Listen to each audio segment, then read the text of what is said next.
ओम शांति। 3 मई 2026 के बाबा के मधुर महावाक्य, अव्यक्त बाप दादा के महावाक्य 18-1-10 रिवाइज कोर्स। बाबा ने कहा, ब्रह्मा बाप समान नष्टो मोह स्मृति स्वरूप बनने के लिए मन का टाइम टेबल बनाकर कर्म करते कर्मयोगी अशरीरी बनने का अभ्यास करो। ब्रह्मा बाप समान नष्टो मोह स्मृति स्वरूप बनने के लिए मन का टाइम टेबल बनाकर कर्म करते कर्मयोगी अशरीरी बनने का अभ्यास करो। आज चारों ओर के बच्चों में विशेष स्नेह समाया हुआ है। आज के दिन को कहते ही हैं स्मृति दिवस। बाप दादा ने अमृतवेले से चारों ओर देखा, चाहे देश में चाहे विदेश में। सभी बच्चों के दिल में बाप के स्नेह की तस्वीर दिखाई दी और बाप के दिल में भी हर एक बच्चे के स्नेह की तस्वीर समाई हुई थी। आज के दिन को विशेष स्नेह का स्मृति का दिवस कहते हो। बाप दादा ने अमृतवेले से भी पहले बच्चों की तरफ से अनेक स्नेह के मोतियों की मालाएं देखी। हर एक बच्चे के दिल में ऑटोमेटिकली ये गीत बज रहा था, मेरा बाबा ब्रह्मा बाबा मीठा बाबा। और बाप दादा के दिल में ये गीत बज रहा था, मीठे बच्चे प्यारे बच्चे। आज हर एक के अंदर और शक्तियों के सिवाय स्नेह की शक्ति ज्यादा समाई हुई है। ये परमात्म स्नेह, ईश्वरीय स्नेह सिर्फ संगम युग पर ही अनुभव होता है। ये परमात्म स्नेह अनुभवी ही जाने जो हर एक बच्चे को सहयोगी बना देता है। बाप दादा ने देखा बच्चों में स्नेह का अनुभव बहुत बहुत समाया हुआ है। आप सबके जन्म का आधार स्नेह है। ऐसा कोई भी बच्चा नहीं दिखाई देता और शक्तियां कम भी हो, लेकिन बाप का स्नेह या निमित्त बनी हुई विशेष आत्माओं के स्नेह का अनुभव मेजॉरिटी सबके दिल में चेहरे में दिखाई देता है। अभी आप सबको आज विशेष यहाँ तक किसने पहुंचाया? किस विमान में आए हो? ट्रेन में आए हो या विमान में आए हो, सबकी सूरत से स्नेह समाया हुआ है। तो स्नेह के प्लेन से पहुंच गए। कुछ भी करना पड़ा, लेकिन स्नेह के कारण सभी पहुंच गए।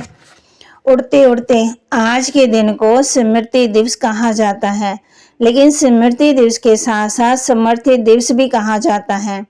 आज के दिन को ताजपोशी का दिन भी कहा जाता है, क्योंकि आज के दिन बाप दादा ने विशेष ब्रह्मा बाप ने निमित्त बने हुए महावीर बच्चों को विश्व सेवा का ताज पहनाया। ब्रह्मा बाप खुद अननोन हुए और बच्चों को विश्व सेवा के स्मृति का तिलक दिया। बच्चों को कर्णहार बनाया और स्वयं करावनहार बने। अपने समान फरिश्ते रूप का वरदान देकर लाइट का ताज बनाया और बाप दादा ने तो जो ताज तिलक का वरदान दिया, उसी अनुसार बच्चों का कर्तव्य देख खुश हैं। बच्चों ने सेवा का वरदान कार्य में लगाया, ये देख बाप दादा खुश हैं। अभी तक जो पाठ बजाया और आगे भी बजाना है, उसकी पदम गुना ब्रह्मा बाप विशेष मुबारक दे रहे हैं। वाह बच्चे वाह। विदेश में भी चक्कर लगाया तो क्या देखा, हर एक बच्चा स्नेह में समाया हुआ है। तो बाप द्वारा जो शक्तियां मिली हैं, क्योंकि ये दिन विशेष स्नेह से शक्तियों व वरदान प्राप्त करने का दिन है। बाप दादा ने देखा कई बच्चे बहुत अच्छे याद की लगन में सेवा में लगे हुए हैं। अमृत वेला बहुत अच्छी रीति से अनुभव करते हैं, अशरीरीपन का भी अनुभव करते हैं। लेकिन जब कर्म योगी बनने का समय आता है, तो दोनों काम, योगी का भी और कर्म का भी, दो काम इकट्ठा करने में फर्क पड़ जाता है। पुरुषार्थ करते हैं कि कर्म और योग का बैलेंस हो, लेकिन जैसे अमृत वेले शक्तिशाली अवस्था का अनुभव करते हैं, वैसे कर्म में फर्क पड़ जाता है, मेहनत करनी पड़ती है। और बाप दादा ने सभी बच्चों को कह दिया है कि विश्व का विनाश अचानक होना है। अगर सारा दिन अटेंशन की बजाय किसी भी धारणा की कमी होने के कारण कर्मयोगी स्टेज में फर्क आता है, तो विश्व के विनाश की डेट तो बाप दादा अनाउंस नहीं करेंगे, लेकिन अपना जीवन काल समाप्त कब होना है ये मालूम है? कोई को मालूम है कि मेरा मृत्यु फलानी डेट पर होना है मालूम? बाबा कहते वह हाथ उठाओ। अचानक कुछ भी हो सकता है। कोई प्रकृति का कारण बनता तो कितनों का मृत्यु साथ में हो जाता। तो विश्व के डेट के संकल्प से अलबेला नहीं बढ़ना आपकी जगदम्बा का स्लोगन था। तो कभी भी कब नहीं कहो अब, कल कुछ भी हो जाए लेकिन मुझे एवर रेडी रहना ही है। तो इतनी तैयारी सबके अटेंशन में है। अपना कर्मों का हिसाब तो चुकतो किया है। 4 ही सब्जेक्ट ज्ञान, योग, सेवा और धारणा, 4 ही तरफ, चारों में ऐसी तैयारी है। पूरा बेहद के वैराग का अनुभव चेक किया, अपने दिल से ये चेक किया कि एवर रेडी है। नष्टो मोह स्मृति स्वरूप, क्योंकि ब्रह्मा बाप ने भी स्वयं को पुरुषार्थ करके ऐसा बनाया जो अनुभवी बच्चों ने देखा। कोई भी तरफ ये वातावरण नहीं था। कोई हिसाब किताब का अचानक अशरीरी बनने का इस अभ्यास अशरीरी बनकर उड़ गए। कोई ने समझा कि ब्रह्मा बाप जाने वाले हैं, लेकिन नष्टो मोहा बच्चों के साथ में हाथ होते कहाँ आकर्षण रही, फरिश्ता बन गए। बच्चों को फरिश्ता बनने का तिलक दे गए। इसका कारण बहुत समय अशरीरीपन का अभ्यास रहा। कई अनुभवी बच्चे जो साथ रहे उन्होंने अनुभव किया, कर्म करते करते ऐसे अशरीरी बन जाते तो ये जो कर्म योग में अंतर पड़ जाता। इसका कारण कर्म करते ये स्मृति में नहीं होता कि मैं आत्मा हूँ। ये तो सब जानते ही हैं, लेकिन मैं आत्मा हूँ, कौन सी आत्मा हूँ? मैं करावनहार आत्मा हूँ और ये कर्म इंद्रिया करणहार है।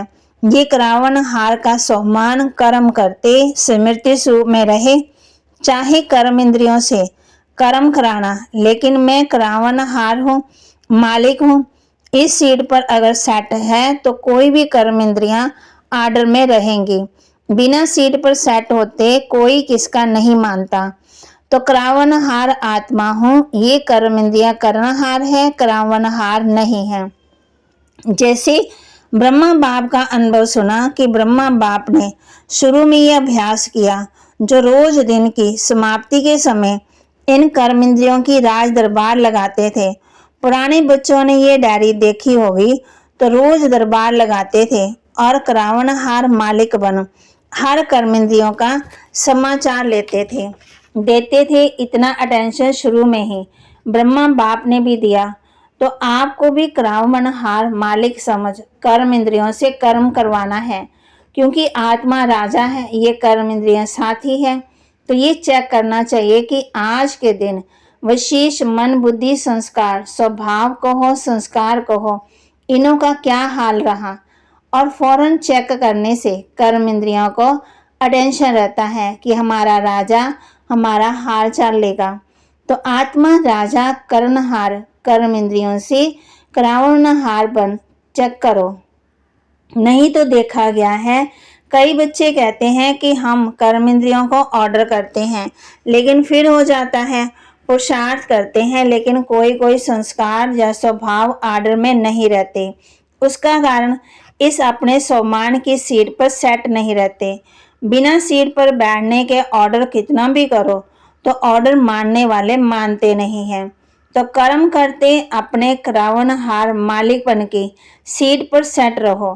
कई बच्चे ये भी बाप दादा से रुरुहान करते कि बाबा आपने हमें सर्वशक्तिवान बनाया। शक्तिवान भी नहीं, सर्वशक्तिवान का वरदान हर एक बच्चे को ब्राह्मण जन्म लेते हुए दिया। याद है अपना जन्म का वरदान? हर एक बच्चे को बाप ने मास्टर सर्वशक्तिवान भाव का वरदान दिया है। किसने वरदान दिया? ऑलमाइटी अथॉरिटी ने। लेकिन कंप्लेन करते हैं कि जिस समय जो शक्ति चाहिए वह आती नहीं है, ऑर्डर नहीं मानती है। वह क्यों? जब ऑलमाइटी अथॉरिटी का वरदान है, उससे बड़ा कोई नहीं है। तो वरदान की स्थिति में स्थित रह करके अगर ऑर्डर करो तो हो नहीं सकता कि आप ऑर्डर करो और शक्ति नहीं माने। एक तो आत्मा मालिक सर्वशक्तिमान का वरदान मिला हुआ है, उस स्वरूप में स्थित होके मालिक हूँ। वरदान है दोनों स्वरूप की स्मृति से स्थिति में रहकर ऑर्डर करो। शक्ति आपका नहीं माने असंभव, क्योंकि वरदान और बाप के प्रॉपर्टी का अधिकार है। संगम युग पर आप सबको सर्वशक्तिवान का टाइटल मिला है। सिर्फ उस स्थिति में स्थित नहीं रहते, सदा नहीं रहते, कभी कभी आ जाता है। ये कभी शब्द अपने ब्राह्मण डिक्शनरी से निकाल दो। अभी अभी हाजिर। आप कहते हो ना कि बाबा आपको हम याद करते हैं, तो आप हाजिर हो जाते हैं। है अनुभव? बाबा कहते हाथ उठाओ। अनुभव है ना? अभी देखो हाथ उठा रहे हैं, बाप हाजिर हो जाता है, हजूर हाजिर हो जाता है। तो ये शक्ति क्या है? ये शक्तियां भी आपको बाप के प्रॉपर्टी में मिली हैं। तो मालिक बन के ऑर्डर करो। मालिक बन के ऑर्डर नहीं करते, शक्ति खो जाती है ना, तो उसी स्थिति में रहते हुए ऑर्डर करते हो तो मालिक ही नहीं है, ऑर्डर क्या माने? बाप दादा अब भी क्या चाहते हैं पता है ना? बाप अभी यही चाहते हैं कि मेरा एक एक बच्चा कर्म करते हुए भी राजा बच्चा बन, स्वराज्याधिकारी बन, स्वराज्य की सीट को नहीं छोड़े। तो राजा सारा दिन राजा ही होता है, कि कभी राजा होता कभी नहीं। तख्त पर बैठना या नहीं बैठना वह अलग बात है, लेकिन घर में रहते मैं राजा हूँ ये तो नहीं भूलता। तो कर्म योगी और अमृत वेले के यथार्थ योग शक्तिशाली स्थिति, उसमें फर्क नहीं पड़ना चाहिए। डबल काम है। लेकिन आप कौन हो?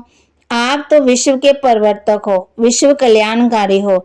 इसलिए बाप यही चाहते हैं कि चलते फिरते राजापन नहीं भूलो, सीट को नहीं छोड़ो। बिना सीट के आर्डर नहीं मानता। तो बाप कहते हैं आजकल देखो सीट के पीछे कितना कुछ करते हैं।